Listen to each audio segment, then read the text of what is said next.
why creating mutant is important. Okay, right, and then I would describe the definition of forward genetics and also reverse genetics. Okay, and then I already introduced one technique. Okay, how to generate mutant, which is using chemicals, or what we call as mutagen. Okay, agent. All right. Okay, so today I'm going to continue, okay, with the second technique on how to create mutant. Okay, so is using insertional mutagenesis. Okay, so from the word, okay, you know the word insert. Okay, so we're going to insert, okay, these mutants are being generated by inserting a segment, okay, or to disrupt their genome by introducing a segments of sequence, okay, by inserting, okay, kita masukkan ada sequence to the genome, okay, so it will interrupt, okay, or disturb the genome and it will cause a mutation. Okay, so this is what we call as insertional mutagenesis. Okay, so this is one of the established method, okay, in reverse genetic, okay, to produce population of individuals that have insertion. Okay, so this insertion, okay, will actually disrupt the gene function at unique site in the genomes. Okay, all right. The advantage of insertional mutagenesis is that the individuals carry an insertion of known sequence, okay, in a specific gene. Okay, so you insert a known sequence in a specific gene.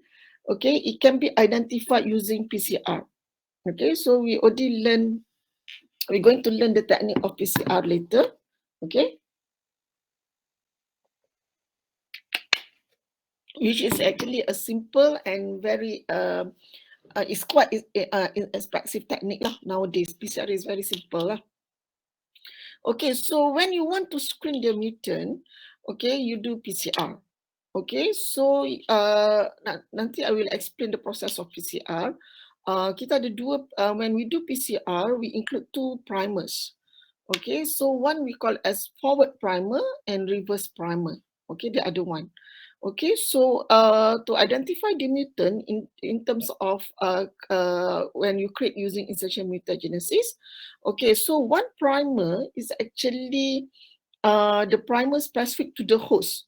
Host meaning host yang you mutate tu. Okay, and then another primer, okay, is actually primer yang akan bind to the vector from the insertion element. Okay, so when you want to insert the known sequence into the host, okay, into the genome that you want to disrupt, okay, you need to use a vector. Okay. All right. Okay, amplification product will only be observed, okay, when the insertion is actually successful lah. Maknanya bila you successfully insert that sequence yang disrupt the genome, it's actually close proximity to the target gene, okay, from which the host primer was designed. Okay, so normally gene disruption using this technique, using insertion mutagenesis, is akan cause total loss of gene function. Okay, so the gene function will be disrupted.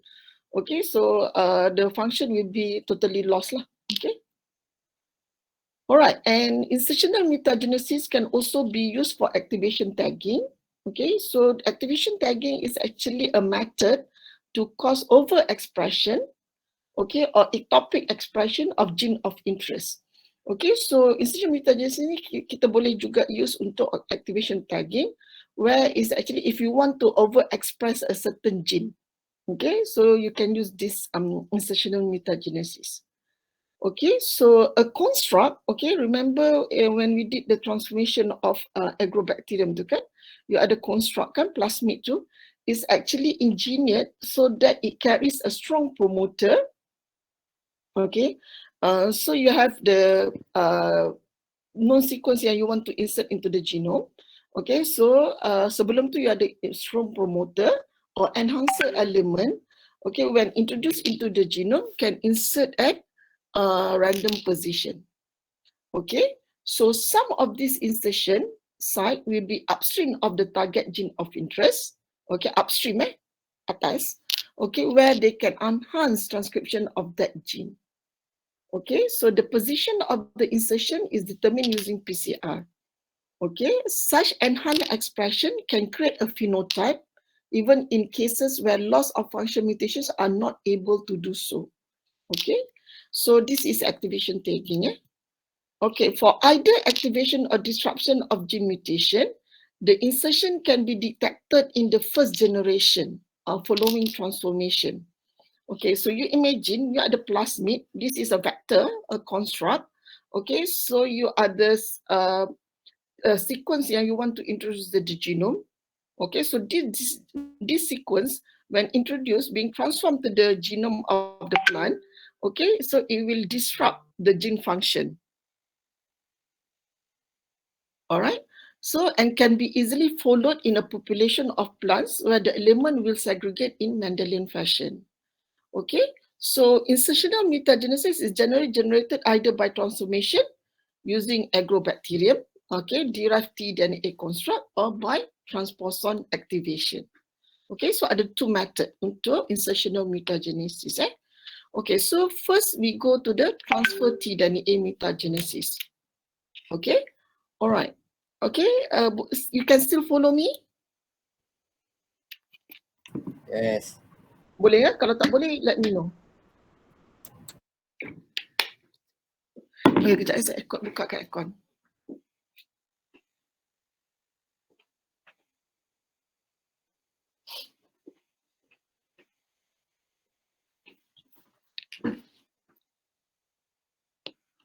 Okay, so there are actually a number of different transformation techniques, okay, that can be used in plant, okay, but the far most established is the agrobacterium lah, okay, which yang kita buat during our experiment number 1. Okay, so you have agrobacterium that carry a plasmid. Okay, so the plasmid are the tDNA segment.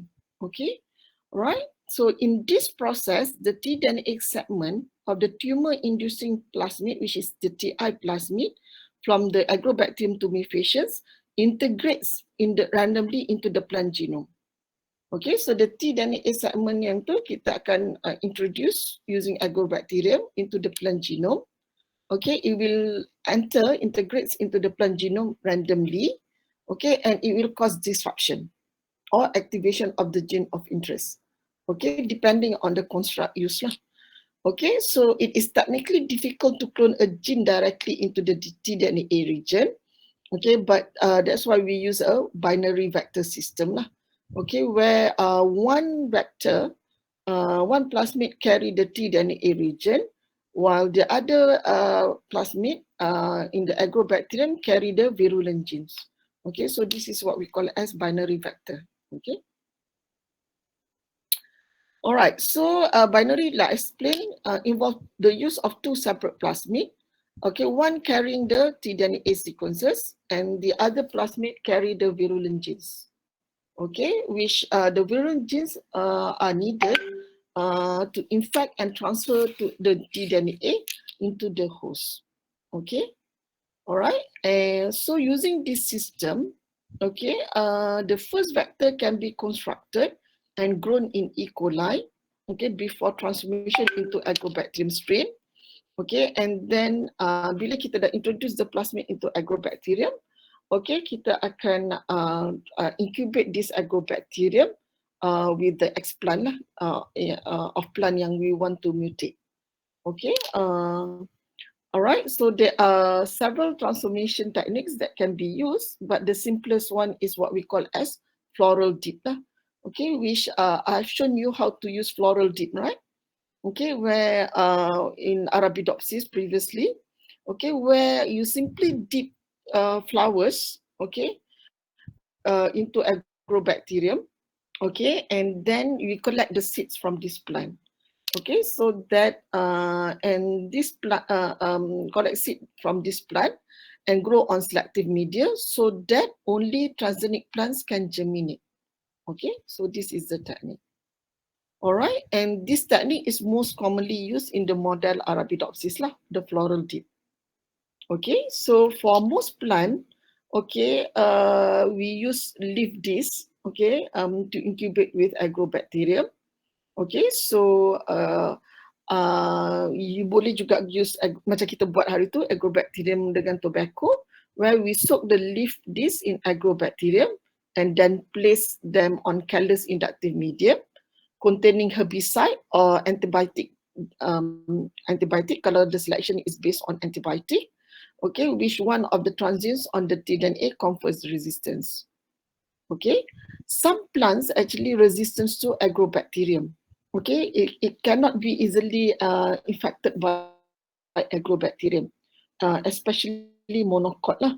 Okay, so bila plant ni cannot be infected by agrobacterium, normally we use electroporation or ballistic, okay, where we transform the tDNA. Okay. All right, so one of the disadvantages of using tDNA vectors to create insertional libraries is that very large population must be screened. Okay, so if you want to create mutants using insertional mutagenesis, okay, you have to screen very large population, okay, which is very hard to achieve lah. Okay, in addition, the insertion is random. Okay, so bila you introduce the tDNA itu, it's actually will be inserted into the genome randomly. Okay, so that intervention of the introduced DNA may or may not be successful, depending on the site of the integration.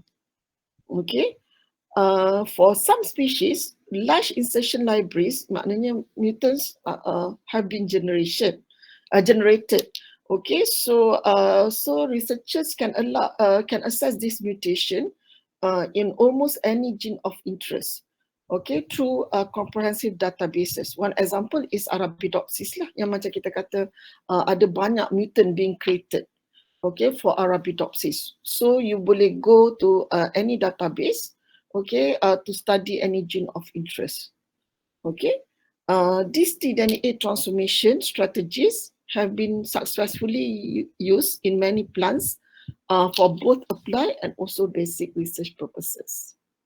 Okay, all right. So that is one way of creating mutants through insertional mutagenesis is actually by introducing tDNA segment.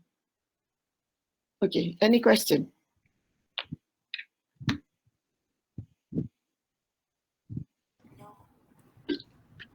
Tak ada? Okay, right. So the second one is using transposon. Okay, I think by now you should able to know lah what is a transposon kan. Okay, so transposon is actually we call as jumping gene. Okay, where it's actually a segment of sequence that can jump or can being transposed, okay, from one location to another location in the genome, right? Okay, so transposon-based reverse genetic actually involve two components. Okay, one component is the autonomous element that include the transposase gene. Okay, kena ada elemen yang ada transposase gene, and one or more non-autonomous element that are only active when the transposase produced by the autonomous element is active. Okay, so I'll show you a video later about the transposition. Okay, so the first gene to be cloned using transposon tagging employed the activator dissociation, what we call as AC/DS transposon system from MIS. Okay, so we obtain this system from MIS. Okay, so AC activator is a member of the head cut and paste family of transposable elements. Okay, so which have been shown to be controlled by environmental factor. Okay, so this element is being controlled by environmental factors.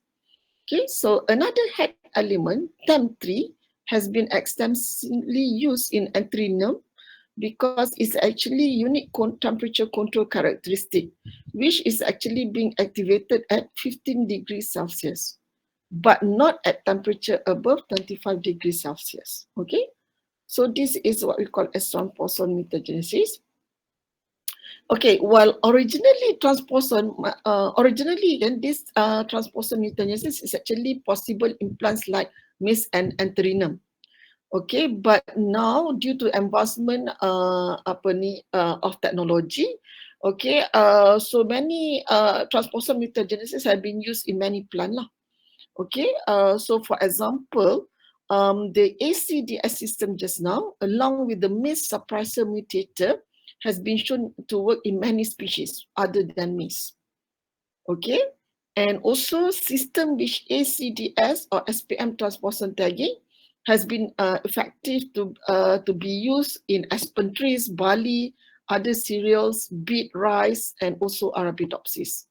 Okay, another transposon family, MU and MU-like elements have been used in many plant, okay, which have been widely spread, okay, in many plants. Okay. All right, this transposon system is commonly used for reverse genetic in maize, but the high activity level of the transposon can lead to deleterious somatic mutation. And so MU system has been difficult to use in some heterologous system, including rice. Okay, other system, you can use TOS retrotransposon, okay, which has been demonstrated to be active in rice, okay, and remain, kejap. Ini ada kelas lah, Bu. Ini ada kelas kan? Nak telefon ibu balik, tadi nak call. Okay, and remain the most commonly used in this species for a number of reasons.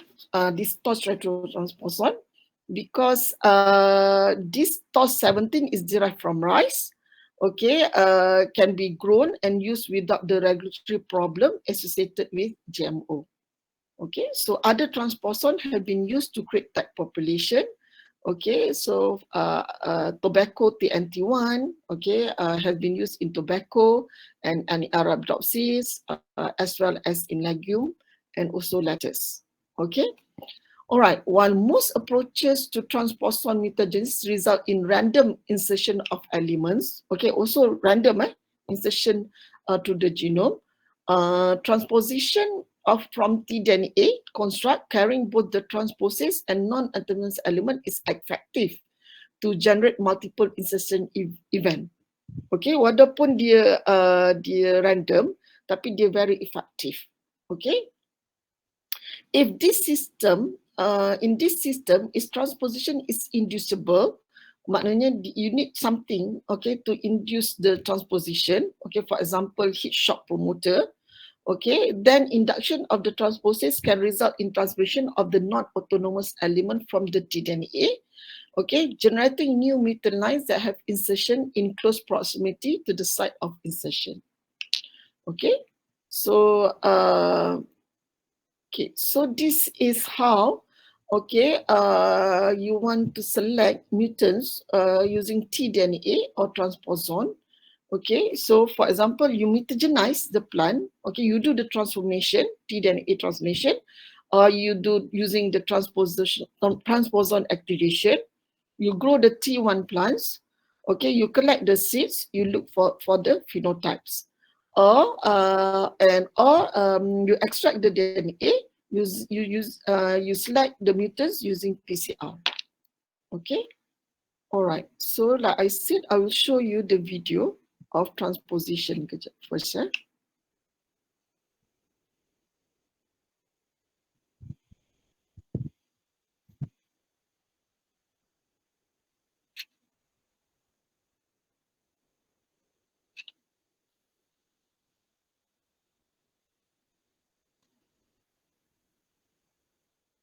Transposable elements are discrete DNA segments that can move from one site in DNA to another site.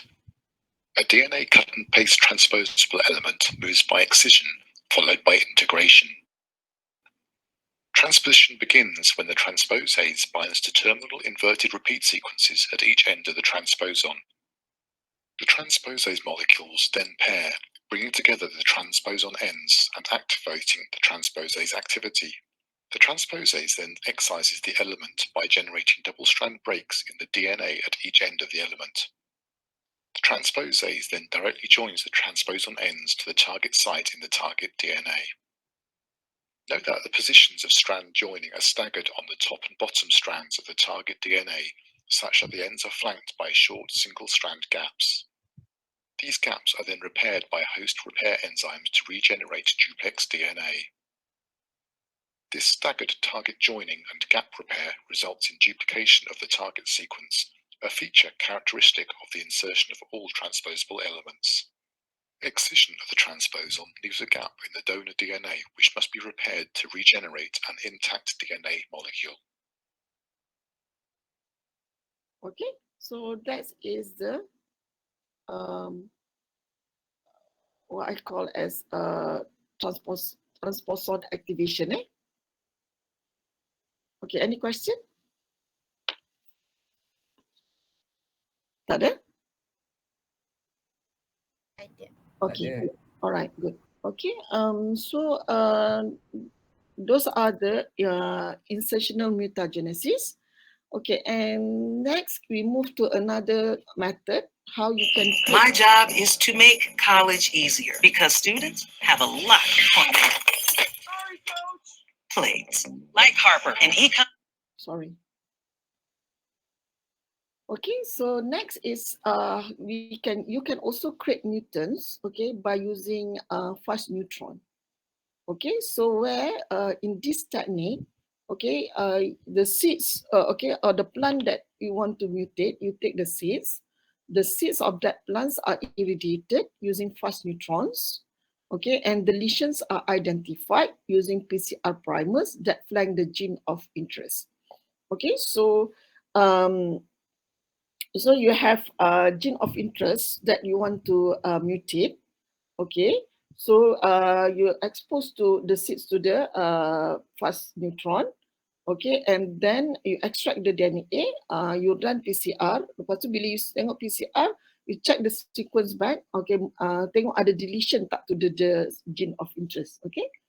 Alright, so the amplification time in PCR is restricted so that only allow amplification of the mutant DNA where a smaller PCR product is synthesized. Okay, katakanlah gene of interest you tu initially adalah 1200 base pair. Okay, tapi bila kita expose to fast neutron, bila kita mutate, we expect the gene of interest akan jadi pendek lah sebab it cause deletion. Okay, so daripada 1200 base pair, mungkin dia akan tinggal 1000 base pair je. Mungkin 200 base pair being deleted. Okay, alright. One advantage of using this technique, which is the fast neutron, is actually it will certainly completely eliminate any gene function. Okay, the most useful benefit of this fast neutron is actually the tandemly linked gene duplication may be deleted in the same line. Okay, so this is the advantage of fast neutron. Okay, mutation of tandemly linked gene in the same line is difficult to achieve with other reverse genetic technology lah. Okay, but it can be achieved using fast neutron. But the limitation of this technique include that a very large number of plants must be screened, okay, to find the mutants, and also that are constraints on the size of deletion that can be recovered. Okay, however, this technology has been effective in creating mutant for Arabidopsis, legumes, rice, soybean, tomato, citrus clementine, and also metal-tolerant plant species, Nocasia rulescens, for example. Okay, so to screen mutants from fast neutron, okay, first you irradiate the seed using fast neutron. Okay, you grow the M1 plants, grow M2 plants, and then collect seed, look for the phenotype, and also you extract the DNA, you screen using PCR primer. Okay, where you look for the smaller size of gene product. Okay. All right, and next is another technique, what we call as virus-induced gene silencing. Okay, so the term VIX, okay, which is virus-induced gene silencing, describes the development of a plant resistance to virus infection after introduction of a viral transgene. Okay, so this technique is actually offer advantages compared to other reverse genetics techniques. The advantages include it is expensive, This technique is inexpensive, deliver rapid results, and does not require transformation. Okay.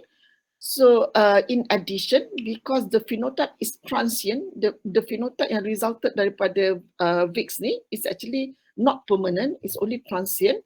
The deleterious effect of loss of gene function may be observed without causing lethality or infertility.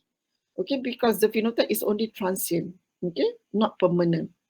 However, because of this, because of the transient effect, the effect of mutation cannot be following and using classical genetic studies lah. Okay, and the vectors exhibit some host and host tissue specificity. Okay, maknanya kita kena use virus yang actually specific to that host. Kemungkinan host tu tak boleh dijangkiti oleh this virus. Okay, and also depends on the tissue specificity. Okay, and also using this technique, it can also ada side effects lah of the infection that may actually interfere with the silencing phenotype. Okay, so these are the disadvantages. Okay, in addition, okay, the function of several homologous genes may be affected with a single construct, which actually complicate the process of interpretation of the result of phenotype. Okay, and finally, another disadvantage of using this technique is the silencing level is actually variable. Okay, it can silence level 1, really silence, or level less silence. Okay, depends on the construct and also the growth condition. And it is rare that genes will be completely silenced. Okay, using these techniques, selalunya the genes are actually not totally being silenced lah. Okay, all right. So the protocol of this VIX, virus-induced gene silencing. Okay, first is actually you clone, okay, or you clone 200 to 1,300 base pair of cDNA fragment from a plant gene of interest. Okay, so katakanlah you ada gene A that you want to disrupt. Okay, you clone into the genome of a plant virus. You clone plant virus, yeah. Okay, 200 to 1,300 base pair of this cDNA fragment of the gene of interest. Okay, so you clone into the plant genome of plant virus, and then you infect this plant virus to the plant. Okay, the plant that you want to mutate. Okay, so the double-stranded RNA from the viral genome, okay, including the sequence yang 200 hingga 1,300 ni, from the gene of interest is formed during the viral replication. Okay, so when the virus replicate, okay, it will also replicate this sequence of gene of interest together with the double-stranded RNA lah. Okay, and the double-stranded RNA molecules are degraded into small interfering RNA, okay, by the plant dicer-like enzymes bila dia masuk dalam plant tu lah, thus activating the siRNA silencing pathway, okay, resulting in the degradation of the gene transcript, leading to a knockout or knockdown phenotype for the gene of interest. Okay, so these are the example of vector used for the VIX, included tobacco mosaic virus, potato virus X, tomato golden mosaic virus, but these viruses had disadvantages. For example, infection system that interfere with or complicated a mutant phenotype, or lack of infection in certain tissues. Okay, so this earliest vector are the disadvantages. Okay, but the most widely used VIX vector for dicot is the tobacco rattle virus, okay, which has a broad plant host range, maknanya dia boleh infect banyak plant, infects many different tissue types and produce relatively mild disease symptoms in most plant. Okay, bila this virus infect plant, ada only mild disease symptom lah. Okay, so this TRV has been successfully used in Arabidopsis, tomato, potato, jatropha, chili, and also brassica. Okay, however, in spite of its broad host range, some dicot and all monocot are resistant to infection by TRV. Okay, masih dia tak boleh, for some dicot, TRV still not able to infect lah. And for monocot dia tak boleh ni. Okay, so for monocot pula, the main virus vector is the Bali striped mosaic virus. Okay, so which has been used in barley and also in wheat and also in Brachypodium. Okay, and it's also shown to be effective in less well-studied monocot, for example, in Haenerdilia and also Clannery ginger. Sorry, it can be used also in ginger. Okay, all right, and another example is the Brom mosaic virus, which already being used in rice and maize. And continued improvement showed that these two vectors, okay, show promise for future studies in monocot species. Okay, barley and brome. Yeah? Okay, so other vectors are being studied. For example, apple latent spherical virus. Okay, and so where it has minimal side effect. Okay. All right, it has been used in both model and non-model dicot plants, including legumes, cucurbit species, soybean, fruit trees, as well as many other species. Okay, so these are some other examples. Okay, all right, any question on VIX?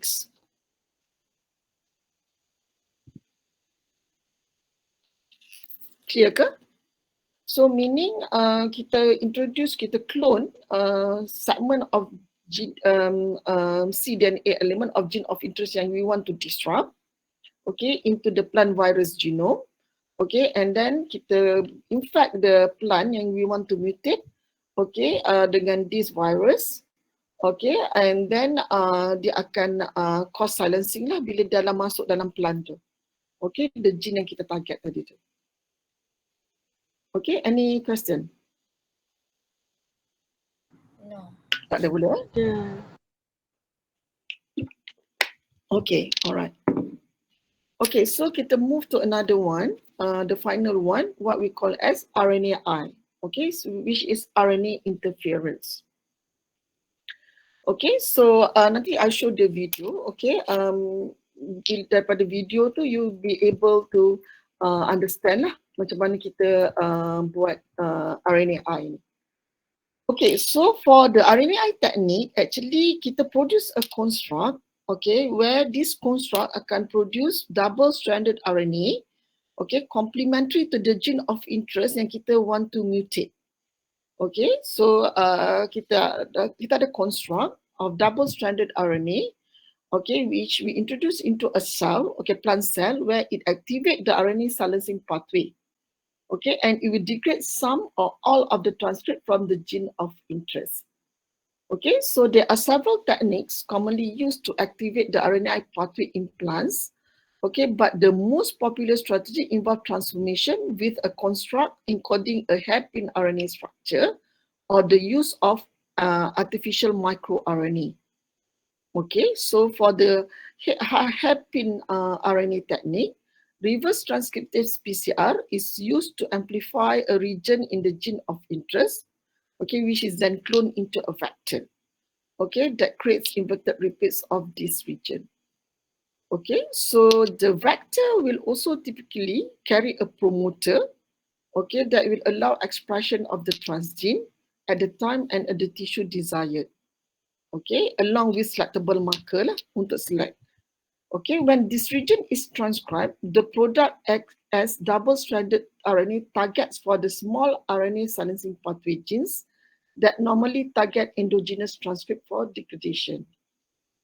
Okay, for artificial microRNA gene silencing, okay, this is yang common kita use lah, okay, which is either ectopic or constitutive expression of an endogenous microRNA is used to silence a target gene of interest, or an artificially constructed microRNA gene carrying a 21 base pair insert complementary to the target gene is transformed into the plant.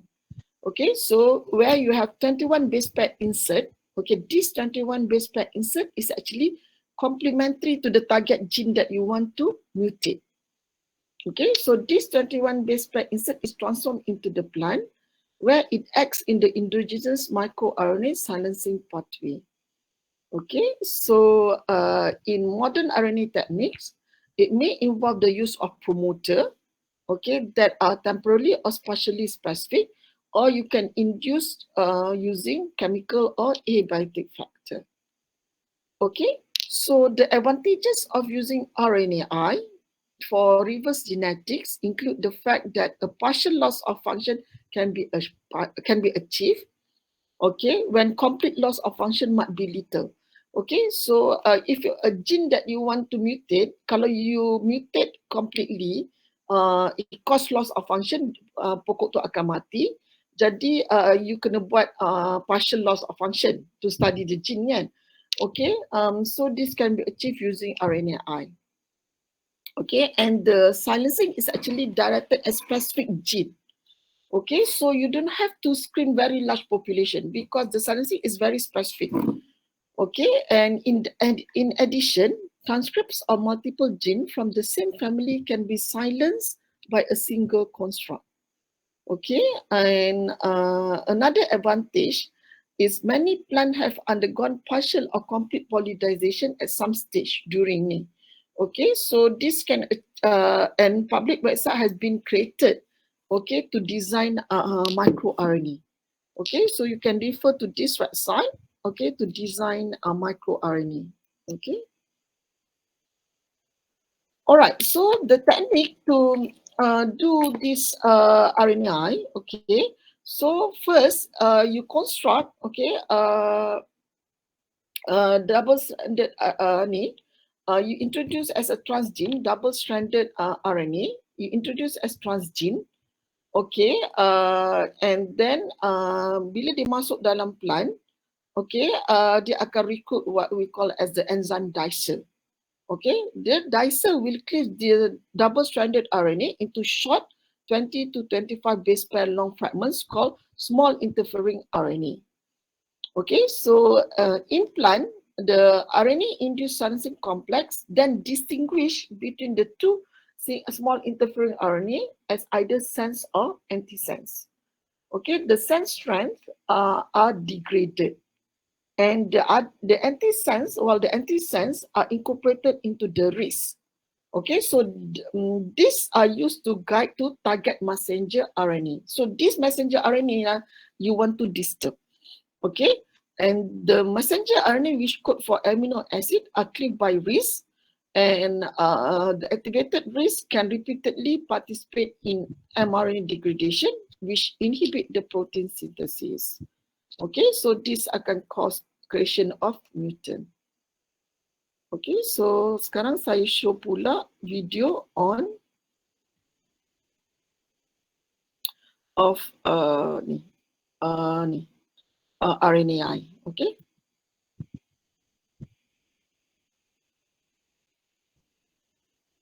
Get back in style with up to 66% last points cashback. Shop Gen Gaia sale.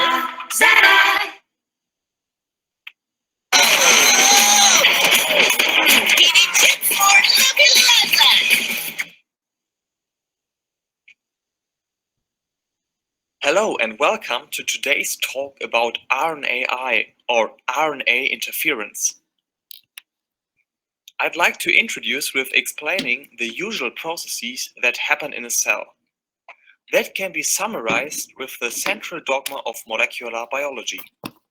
To keep it simple, if DNA is transcribed into mRNA, it is usually translated to an amino acid sequence which forms a protein.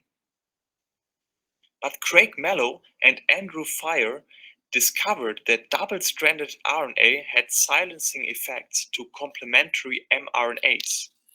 And this was a great breakthrough. There are two main types of RNA interference.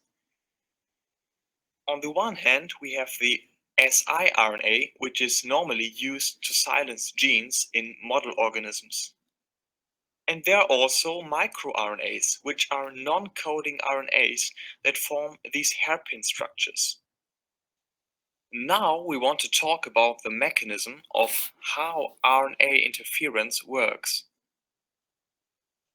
The double-stranded siRNA is cleaved into smaller fragments by an enzyme called dicer. Another protein from the argonaute family then binds to the siRNA and discards the sense strand. Together with other proteins, argonaute and the antisense RNA form RISC, an RNA-induced silencing complex. Since the antisense strand is complementary to the sense strand of the mRNA, the RISC complex is able to pair with the mRNA to either inhibit translation or cleave the mRNA. Both results in silencing. In research, double-stranded RNA is often used for silencing or gene knockdown. If we want to find out a gene's function, we usually make a mutant variant of this gene and compare the phenotypic differences. With RNA interference, we just synthesize double-stranded RNA complementary to a gene of interest and introduce this double-stranded RNA into an organism like C. elegans. We can then see a gene knockdown in this organism without making a mutant. Thanks for watching, and if you still have some questions, just put them in the comments. Okay, so that is on RNAi. Okay, so we complete our lecture on mutant generation. Okay, any question? No. Okay, mesti all tepu kan? Tadi habis lecture kau apa dengan Dr. Siti?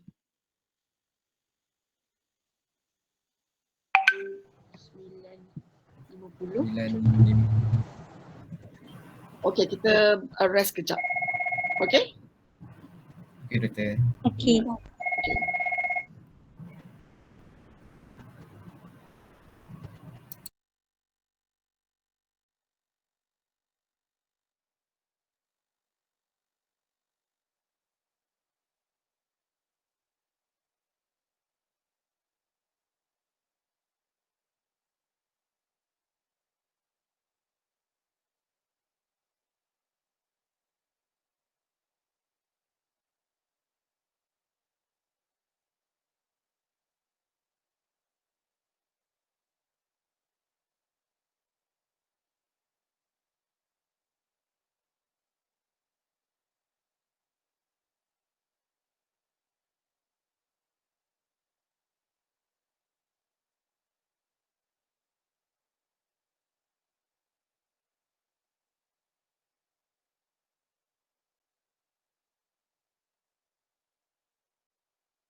Kita continue 11.10 eh.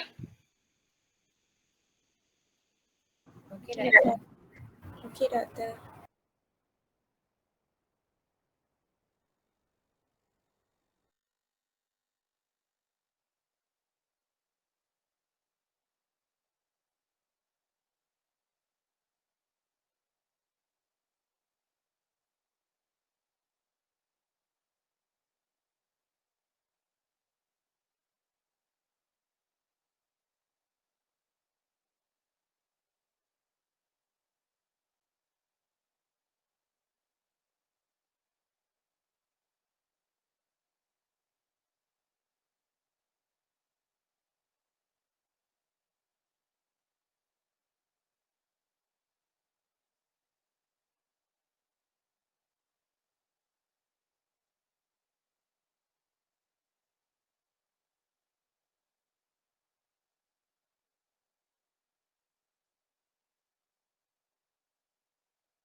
Okay, so the next topic, okay, alright, kita akan talk about tools.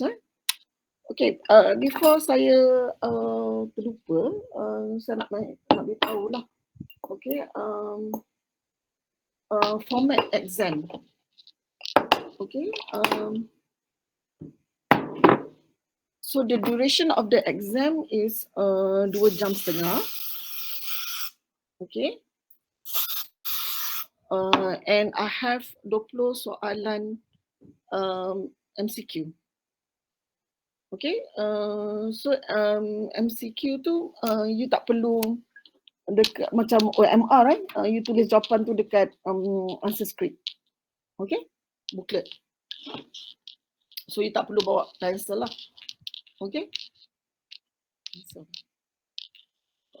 okay lah, bawa je lah pensel kalau ada kena draw diagram, saya tak ingat. Lepas tu saya ada soalan short answer question. That's all. Saya tak ada essay. Okay. And total mark 100. Okay, so and saya ada soalan yang berkait lah. Kalau you salah atas, you salah bawah. Okay, so ada soalan.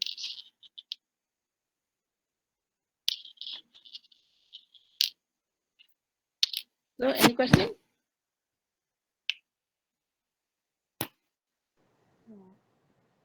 Tak ada clear. Clear. Okay. Alright. So ini you punya first physical. Oh, you ada midterm hari tu exam kan? Okay. Dah dapat markah midterm ke? Genetics? Belum. Belum okay. By 19 tu kita dah kena keluar lah markah. So tapi I was informed by Dr. Razik, you choose plant genetics lah untuk ni kan untuk dalam body system. Okay, if you have problem lah, okay, anything, you can always consult me lah kalau you tak faham. Okay, I know that because antara subjek year 2 ni semester ni, I think plant genetics is one of the hardest lah juga. Okay, alright. So don't hesitate to ask me lah.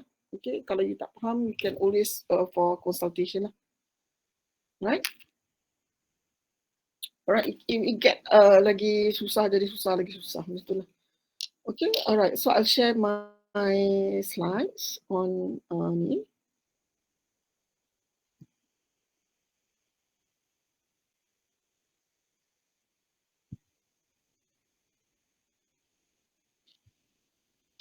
Okay, so the next topic, okay, which I have to introduce ni juga.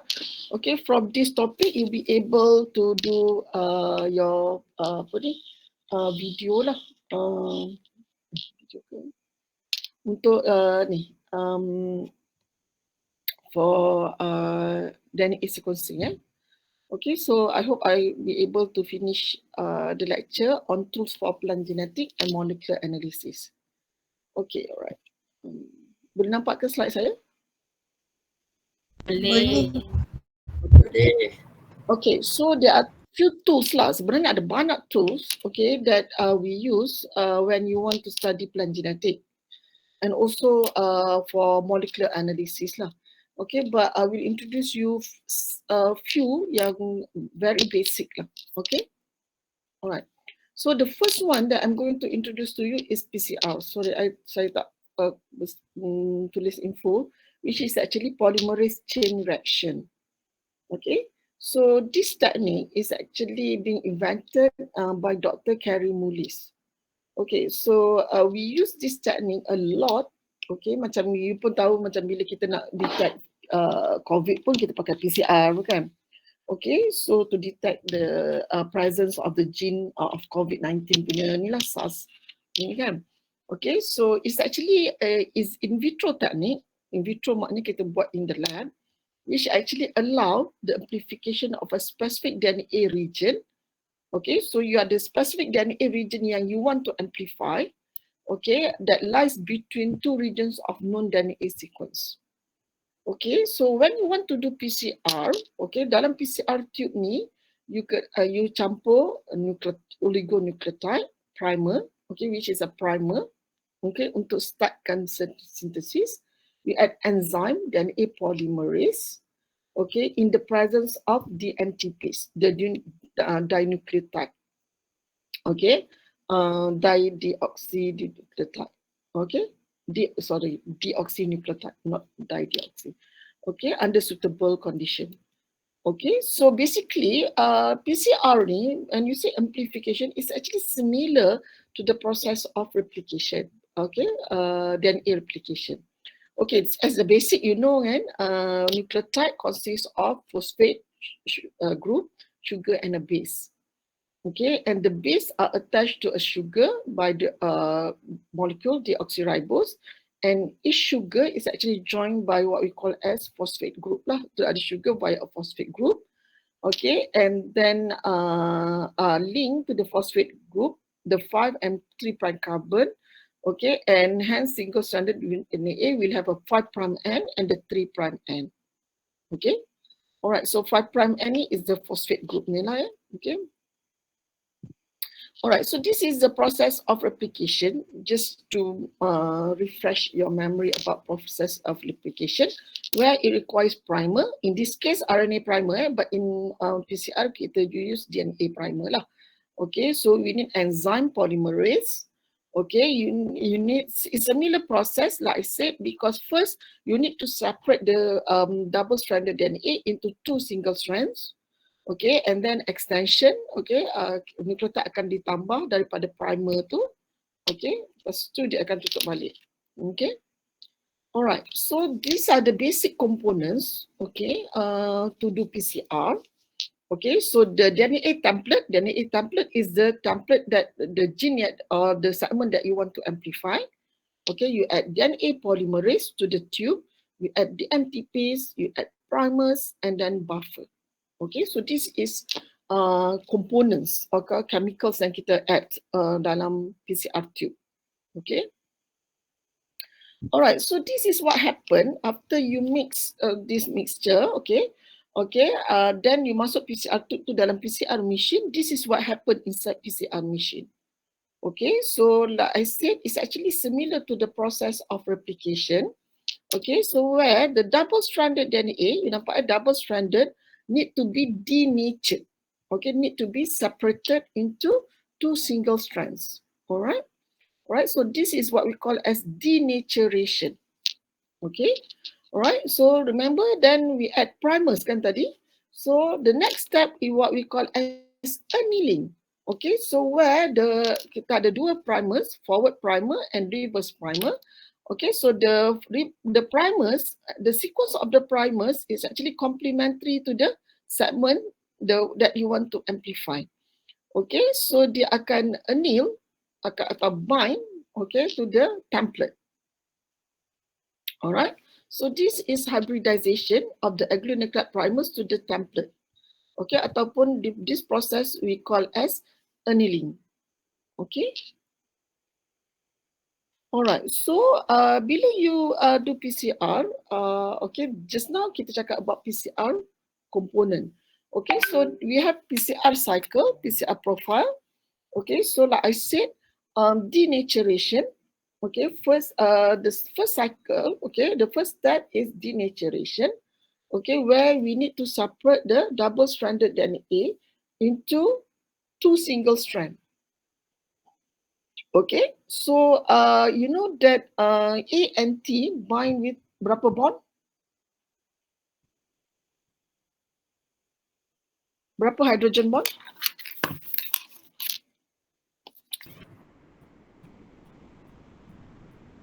One. Takkan one pula. A dengan T kan base pair dengan A base pair dengan T, G base pair dengan C kan? Betul tak? So A base pair berapa hydrogen bond? 3. A to T berapa?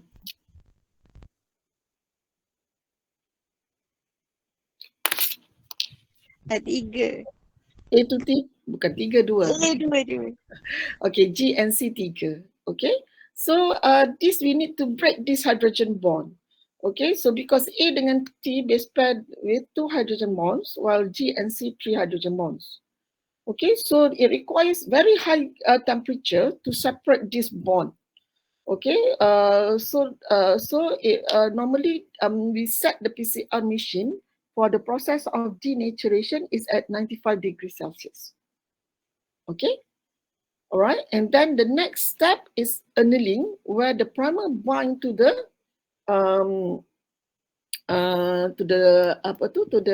template. Okay, so this temperature is actually kita set depending on the sequence of the primer. Okay, alright. The annealing temperature ni is vary bergantung pada nanti saya akan ajar you macam mana nak kira annealing temperature. Dia bergantung pada sequence of primer. Okay, so annealing temperature, then this is the only temperature in PCR that can vary widely.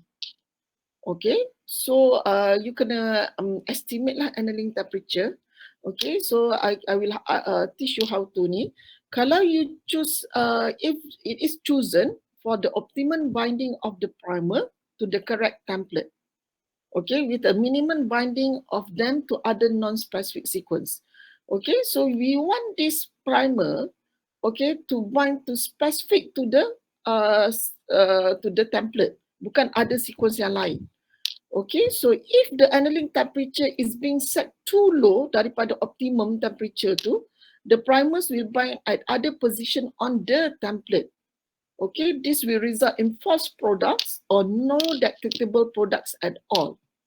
Okay, so if you set the annealing temperature too high compared to the optimum temperature, the primers may fail to bind to the correct site, which result in no amplification at all. So annealing temperature is very crucial.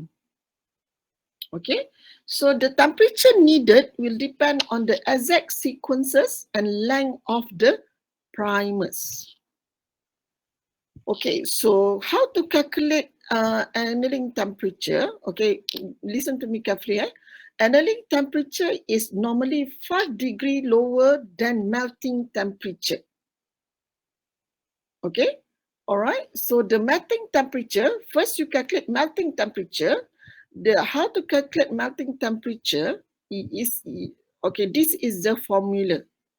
4 degrees Celsius times number of G and C in the primer, okay, and then plus 2 degrees Celsius number of A and T in the primer.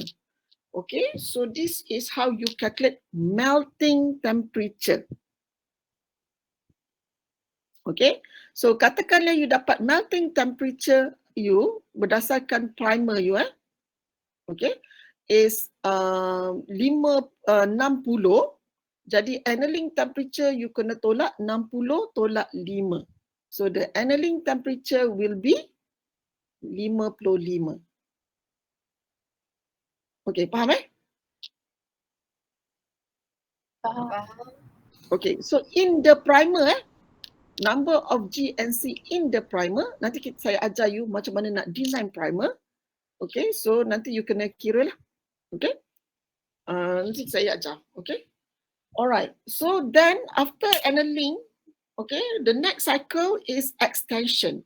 Okay, where the temperature is then raised to 72 degrees Celsius, which is normally optimum extension temperature for PCR. Okay, so this is extension is where DNTP will be added, okay, to the primer, okay, based on the complementary lah. Okay, and the tag polymerase will now produce complementary DNA strand starting from the primers. Okay, right, next kita tengok proses of PCR kejap.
Okay, so this is PCR lah.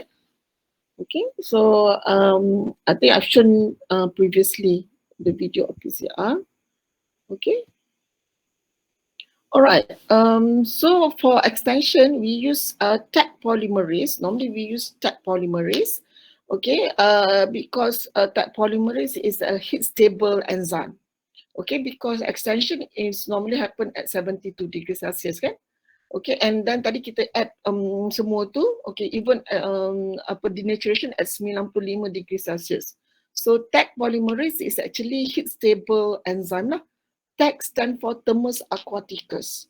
Okay, so it's being isolated from bacterium, thermus aquaticus yang survive dekat hot spring. Okay, so the enzyme is stable. Okay, alright. So for extension, okay, all these things, okay, beside kita kena set dia punya temperature kan, 95 degrees Celsius for example, at the same time kita kena set the time. Okay, denaturation should happen for how long? Okay, annealing for how long? Okay, and extension for how long? Okay, so extension normally we set at 72 degrees Celsius, but the extension normally depends on the size of segment yang kita akan amplify. Katakanlah kita nak amplify the region of sequence yang 1000 base pair. Okay, so kita set the extension period should be 1 minute because the extension happen 1000 bases per minute. Okay, katakanlah the segment of DNA that you want to amplify is 3000 base pair. So you should set the extension period for 3 minutes. Okay, so the extension period ni time depends on the size of amplification or what we the size of PCR product lah. Okay, so because the initial template is many times larger, okay, than the length of desired amplicon, the polymerization will continue until it is interrupted. So, okay, then this happen when temperature is again raised to 94. Maknanya dia akan repeat lah cycle tu beberapa kali. Okay, alright. At the end of the first cycle, 2 double-stranded DNA molecules will be obtained from each one that we started with. Okay, alright. So this is the component that I said, okay, reaction components. Okay, so kita add Taq polymerase buffer. Okay, so the final concentration of the Taq polymerase is 1 time. Okay, bila kita beli Taq polymerase ni semua, it comes dalam concentration macam ni. So you kena calculate using formula M1V1. Okay, untuk achieve 200 micromolar. Berapa yang kena isi dalam tube tu? Faham eh? Okay, katakanlah you buat PCR ni adalah 50 times reaction 50 microliter of PCR reaction, 50 microliter. Okay, so dalam the stock solution, this is the stock solution Okay, so this is the final concentration yang you kena achieve okay, dalam tube tu. Faham Alright, so stock solution you adalah 10 times. Tapi dalam final concentration dalam tube tu you kena achieve 1 time. So berapa you kena ambil daripada stock solution ni? Untuk achieve 1 times. 9. 9. Mana mungkin?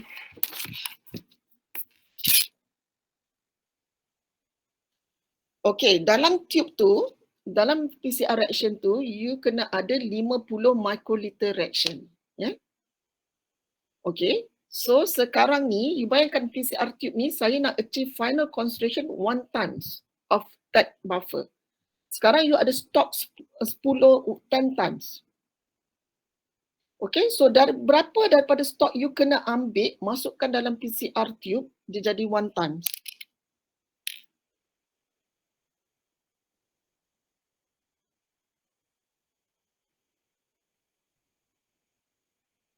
Okay, siapa boleh bagi saya jawapan?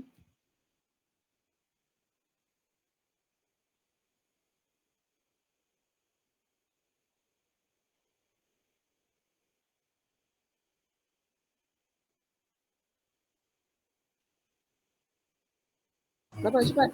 5 ke doktor? 5 apa? Alamak. Dia kena ada unit lah. 5 apa? 5 mil, 5 mikroliter. Tadi yang doktor cakap tu 50 berapa dah PCR tu? 50 mikroliter reaction. 5 mikroliter. Okay, so 5 mikroliter, betul? Okay, so you kena tahu guna formula M1V1 equals to M2V2 Okay, so it's a basic. So maknanya you ambil 5 mikroliter daripada stock solution 10 times, you masukkan dalam PCR tube. 5 mikroliter, kena ada unit Okay, and then di NTP, you pun kena kira. Kita stock solution dia adalah 10 millimolar. But dalam tube tu saya nak 200 micromolar. So you kena kira lah Okay, similarly, you should be able to kira lah. Okay, alright. Alright, so this is, you kena be able to use M1V1 lah. Okay, boleh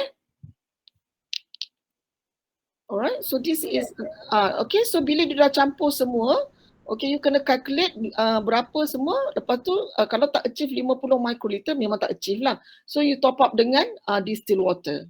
Okay, untuk achieve 50 microliter action, baru you start masukkan PCR tube tu dengan komponen-komponen ni, masukkan dalam PCR machine. Okay. Okay, so like this is what I said. This is the PCR profile. So normally kita set the initial denaturation 95 untuk 10 minit. Sebab kita nak separate all the double stranded DNA Okay. And then 30 cycles will consist of denaturation, annealing, and extension. Okay. So the extension and denaturation for the ni dia akan repeat 30 kali for 0.5 minutes. Annealing, okay, yang saya kata temperature dia depends on the kita kena kira, okay, based on the primer. Okay, and extension, okay, if you use this for example lah kalau you use this brand for biotech 72 degrees Celsius and then 65 for long tech polymerase, and the extension depends on the size of benda yang kita nak amplify lah. Macam saya kata 1 minute for 1000 bases atau 1 kb. Okay, and final extension 10 minutes. Okay. Alright, so this is what happened. Nanti akan repeat. Okay, so every cycles results in a doubling of the number of strands DNA present. So amount of amplification is expressed by the formula 2n. Okay, so katakanlah number of you cycle 30, maknanya 2 to the power 30, at the end you dapat berapa banyak ni lah amplification. Okay, alright. Alright, so these are the parameters yang critical, okay, for successful PCR. Actually the process is actually nampak simple, tapi kalau you buat for the first time, you tak optimize lagi method, actually susah juga PCR ni untuk achieve. So it's actually these are the factors: denaturation, annealing of primer, extension, the cycle number is actually critical factor. Okay, and the final one is the RAM time. RAM time ni maknanya masa yang diambil untuk change the temperature. Okay, for example kan you set 95 to 72. Okay, sekarang all PCR machine, the RAM time is very very fast. Maknanya dia change the temperature daripada 95 kepada 72 tu very fast. Okay. So this is the rupanya PCR machine atau we call as thermocycler. Okay, so the concept is actually based on metal heating blocks with holes for the PCR tube. Okay, so the blocks of the metal heating blocks are designed to switch between the program series of temperature with great speed and precision, combining heating and cooling system. Okay, so dalam PCR machine ni, bila you buka tutup ni, okay, you akan nampak blok-blok macam ni. Okay. So kita masukkan PCR tube kita kat lubang ni. Okay. So this PCR machine misalnya can fit 96 tubes of 0.2 mil PCR tubes, or if you use bigger PCR tube, okay, tuber pula, sorry, ini saya betulkan. it can fit 77 tubes. Okay, or you can also fit micro title plate lah. Boleh masukkan, fitkan. Okay, any questions so far? Tak ada? Alright. Okay. So, okay, clear. Okay, so sekarang ni saya akan ajar you how to design the primer. Okay, you know you want to amplify certain region of DNA, part of the DNA. You dah extract DNA tu, you want to amplify the certain part of the DNA. You want to design the primer so that the primer will anneal to the template that you want to amplify. Okay, so primer design is actually very important parameter. Okay, sekarang ni ada banyak software, katakanlah you masuk je the sequence yang you nak dalam software tu, sequence yang you want to amplify, dia akan bagi you option, banyak option primer. Okay, ada banyak software lah, primer 3, all this, nanti Dr. Daya akan ajar lah lagi more detail. But I will teach you how to design primer manually. Okay. So assuming that we know the sequence of the target gene, we want to pick a region of suitable length of amplification. Okay, so normally kita akan amplify around 200-500 lah, depends lah apa yang you want to amplify kan. So two sequences, normally the primer, the size of primer ni adalah dalam 20 hingga 25 base pair sahaja. Okay, either side of the region for binding of complementary primers. Okay, so primer ni ada dua, what we call as forward primer, okay, the left hand, and the reverse primer, which is the right hand. Okay, so when you want to design primer, this is critical factor yang you kena ni lah, fikir. The primer length, because the primer length akan affect melting temperature, remember? Because dia kira berapa A dengan ATGC dalam primer tu. It will decide also the specificity. Okay, kita tak nak primer kita bind dekat tempat lain. Kita nak specific kat template yang kita want to amplify. Okay, the complementary primer sequences. Okay, the GC content and also polypurine and the 3' sequence. Okay. Selalunya kita design primer kat hujung dia ada G and C supaya dia akan bind kuat pasal dia 3 hydrogen bonds. Okay. Alright, so this is the contoh macam mana you nak design primer. Okay, so yang hitam di atas ni hitam 2 strands ni, this is the part target sequence, this is yang you want to amplify. This is the region you want to amplify. Okay, right? Alright, sekarang ni, okay, so for you to design primer, yang warna biru ni is the yang you design primer lah. Okay, so if you want to amplify this target sequence, okay, this is the target sequence yang hitam ni. Okay, for forward primer, the sequence of forward primer is similar to the sequence of the, nampak tak dengan yang bahagian atas ni, which is GCA, TG, TCG. Okay, boleh ke? Can you still follow me? Boleh. Okay. Alright, so and the reverse primer pula, the sequence of the reverse primer tadi pula yang you nak kena design adalah which is sama dengan ni bawah tapi dia terbalik. For example, GTACGCAC. Boleh perasan Okay, so the reverse primer is GTA, alright, GTA CGCAC. Boleh? Boleh. Okay. Alright, so sekarang you dah tahu macam mana nak design your primer. Okay, kalau you nak amplify this target sequence. Okay, sekarang based on this sequence, I teach you how to calculate the annealing temperature. Okay, so for forward primer, remember tadi formula melting temperature macam mana?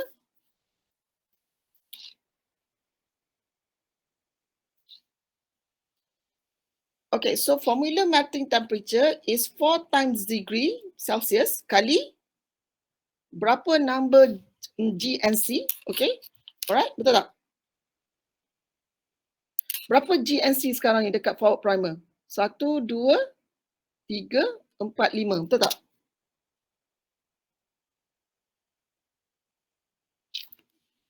You boleh follow me lagi tak?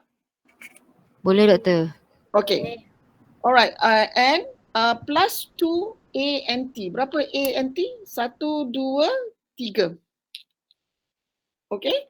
So melting temperature untuk forward primer is 4 kali 5, 20 tambah 2 kali 3, 26 Okay, 26.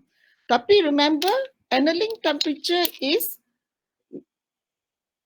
melting temperature minus 5. So 26 minus 5 sama juga 21 degree Celsius. Betul kan?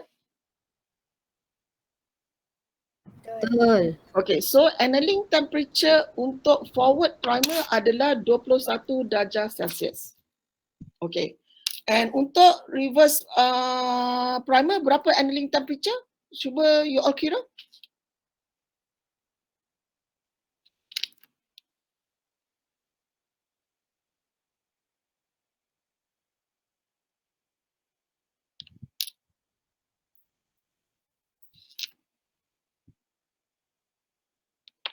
satu juga doktor.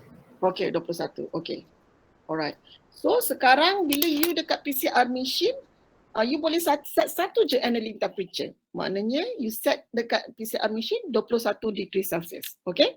Faham Boleh follow Okay, tapi kalau you bila you kira annealing temperature forward and reverse primer berbeza. Katakanlah you dapat forward primer you the annealing temperature is 56 degree Celsius and reverse primer annealing temperature adalah 60 degree Celsius. Okay, so sekarang mana you nak set dekat PCR machine? So untuk case macam ni, you pilih annealing temperature yang the lowest, which is 56 degree Celsius. Faham Okay, any question?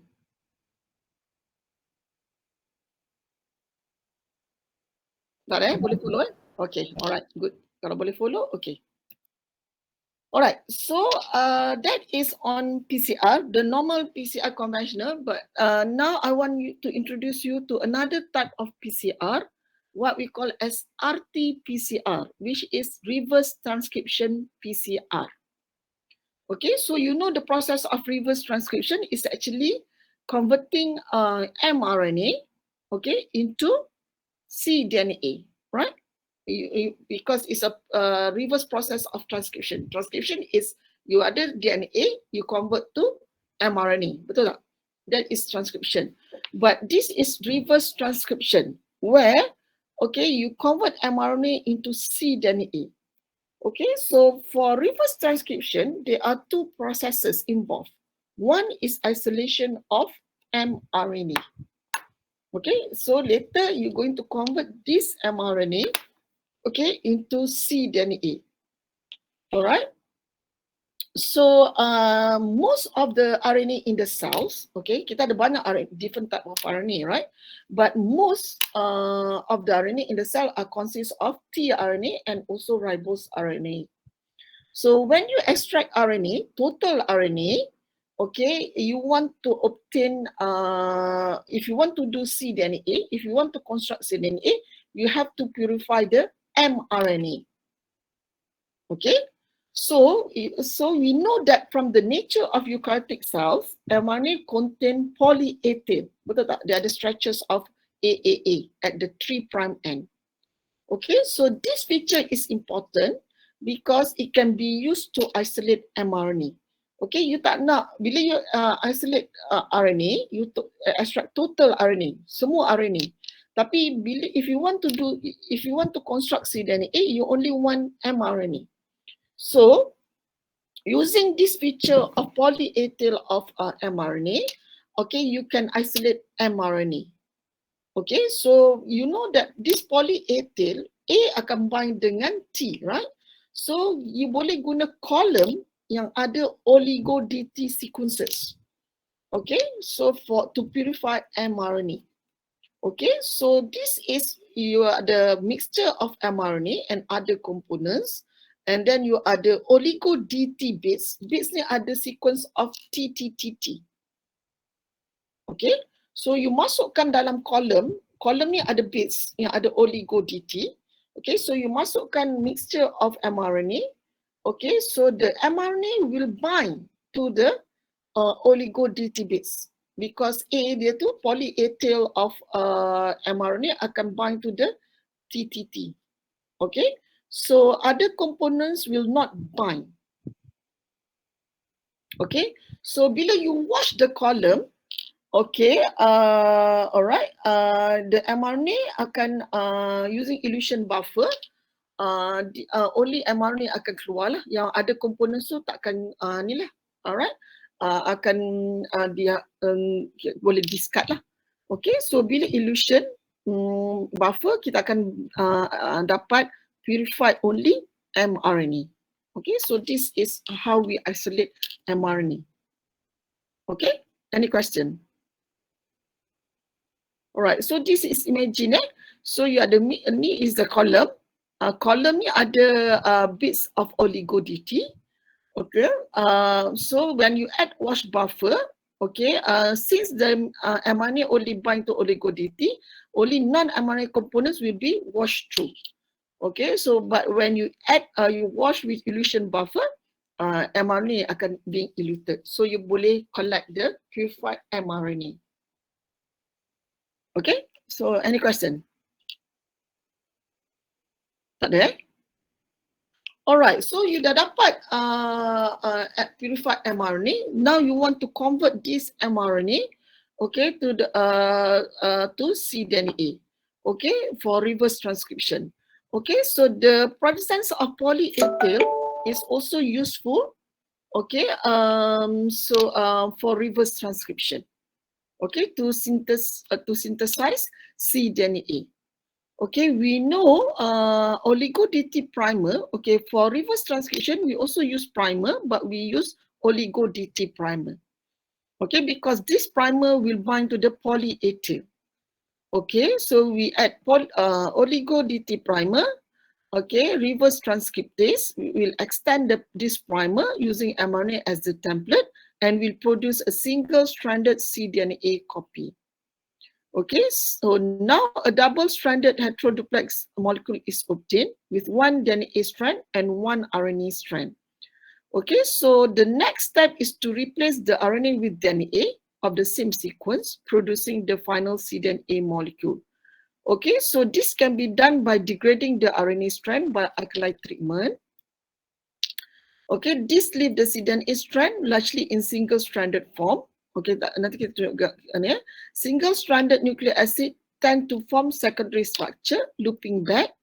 Okay, and then the hairpin loop is used by DNA polymerase 1 to prime synthesis of the second strand. Okay, and then we remove the loop by treating with S1 nuclease. Okay, so this is the process of cDNA synthesis using reverse transcription. Okay, so you dah successfully purified mRNA. Okay, mRNA ada poly A tail kan. So you add oligo DT primer. So this primer akan bind to the poly A tail. Okay, alright. So dia akan produce. Okay, and the reverse transcriptase akan extend lah nucleotide yang complementary. So sekarang you dapat satu strand mRNA, satu strand DNA. Okay, so sekarang the next step using alkaline treatment, okay, you remove the mRNA. Okay, you degrade the mRNA. Okay, so leaving only one single strand of DNA. Okay, one single strand of DNA ni akan form loop. Nampak tak loop? Dia akan berpusing, hairpin loop. Okay, so the hairpin loop ni akan DNA polymerase akan extend, okay, nucleotide based on complementary dengan yang bawah ni. Okay, so sekarang kita remove the group. Okay, removal of the loop, kita akan dapat double stranded C dan A. Okay, alright, so this is the process of reverse transcription. Okay, any question?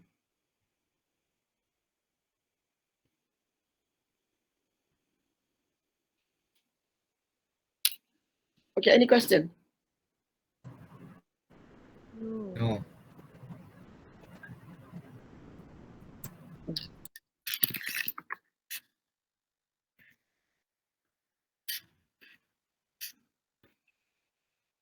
Okay, tak ada question Okay. Alright, so saya stop ni, kita continue esok. Sorry, besok akan jadi pack sikit tapi kita akan try, tak adalah exactly saya akan guna 2 jam. So can we start besok pukul berapa you all nak start? Pukul 8.30 boleh? Boleh Doktor. 8.30 So besok saya ada 3 lecture. Boleh? Boleh. Okay, tapi kita tak adalah saya akan ambil occupied semua. Okay, really kita kalau break kita tu lah. By the way, Iza, you nak jumpa saya kan petang ni? Yes. Yes, datang kat office saya lah. Awak tahu kan? Level 2. Kat admin building kan? Admin building level 2 naik lift Okay. Okay, alright. Okay, kita jumpa esok insyaAllah Okay, alright. Thank you. Okay, Assalamualaikum. Thank you, Doktor. Assalamualaikum. Thank you, Doktor. Thank you, Doktor.